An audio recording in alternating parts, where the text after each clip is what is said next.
కాదు. ఈ విషయాన్ని ఇక్కడుండే శాసనసభ్యులు కూడా అర్థం చేసుకుని మనమందరం కూడా ప్రజలకు చెప్తూ మన ఆలోచన విధానం ప్రజలకు అంకితమైన భావంతో పనిచేస్తాం. అదే సమయంలో రాజీ లేకుండా ముందుకు పోతామని చెప్పి కూడా నేను మీకు తెలియజేస్తున్నా. ఇప్పుడిప్పుడే దగ్గర 162 రోజులయ్యింది. రోజులు లెక్క పెట్టుకుంటున్నాం. ఎందుకంటే అనునిత్యం బాధ్యత ఉంది మన మీద.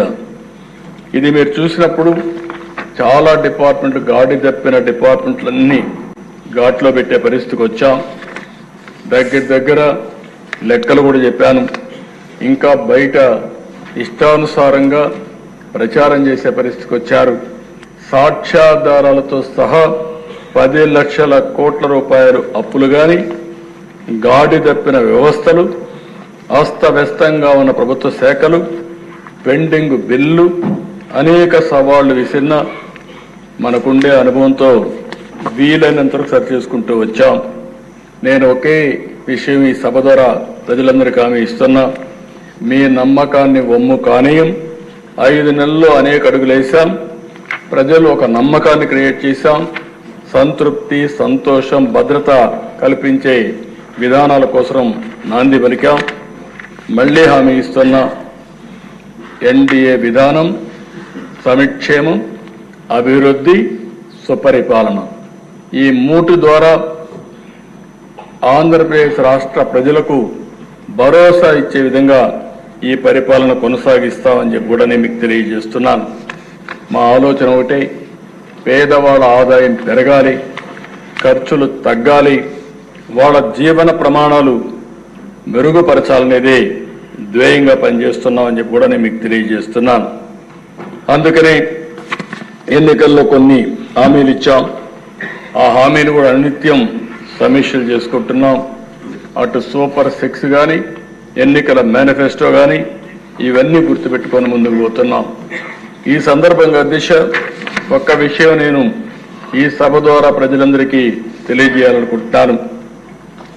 సంక్షేమం అనేది తెలుగుదేశం పార్టీతోనే ప్రారంభమైంది. ఈ విషయం దేశానికి అర్థమయ్యే విధంగా చెప్పగలిగాం. మీరు మొట్టమొదటిసారిగా అధ్యక్ష చూస్తే తెలుగుదేశం ఆవిర్భావంతోనే కూడు, గూడు, గుడ్డ అనే నినాదంతో సంక్షేమ పథకాలు మొదలుపెట్టాం. 2 రూపాయల కేజీ బియ్యం ప్రారంభించింది తెలుగుదేశం పార్టీ, గౌరవనీయులు ఎన్టీ రామారావు గారు.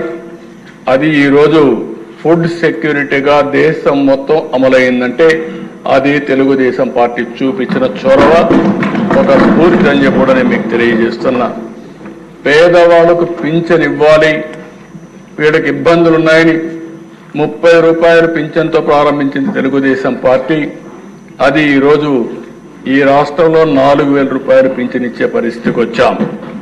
ఇంకో పక్కన దిశ రైతుల్ని ఆదుకోవాలని 50 రూపాయలకే హార్స్ పవర్ విద్యుత్ కానీ, మొట్టమొదటిసారిగా పేదవాళ్లు ఉండవలసింది గుడిసెల్లో కాదు, వీళ్ళకు కూడా పక్కా ఇళ్ళు ఉండాలని పక్కా ఇళ్ళ నిర్మాణం ఏర్పాటు చేయడం, జనతా వస్త్రాలు లాంటి కార్యక్రమాలన్నిటికీ కూడా 40 ఏళ్లకు ముందే టీడీపీ నాంది పలికింది అధ్యక్ష. అదే మరొక అధ్యక్ష, అనేక ప్రభుత్వ పథకాలను కానీ, సంస్కరణలు కానీ, పాలసీలతో పేదవాళ్ళ జీవితాన్ని మార్చడానికి రూపకల్పన చేశాం. 2014లో కూడా 16,000 కోట్ల లోటు బడ్జెట్తో పరిపాలన ప్రారంభించిన 120 సంక్షేమ కార్యక్రమాలకు శ్రీకారం చుట్టాం. గిరిజనులకు, దళితులకు 27 పథకాలు, ముస్లింలకు ఒక 10 పథకాలు, బీసీలకు ఆదరణ వంటి పథకాలతో ముందుకు పోయే దిశ. సమైక్య ఆంధ్రప్రదేశ్లోని గర్ల్ చైల్డ్ ప్రొటెక్షన్ స్కీమ్ కింద 5,000 రూపాయలు బ్యాంకులో డిపాజిట్ చేసి అందులో వచ్చే వడ్డీ, ఆ ప్రిన్సిపల్ అమౌంట్ ఆడబిడ్డల భవిష్యత్తుకు భరోసా ఇచ్చిన పార్టీ తెలుగుదేశం పార్టీ అని చెప్పి కూడా మీకు తెలియజేస్తున్నాను. ఇదే కాకుండా దిశ పోయినసారి అయితే దగ్గర 120 స్కీములు తీసుకొచ్చాం.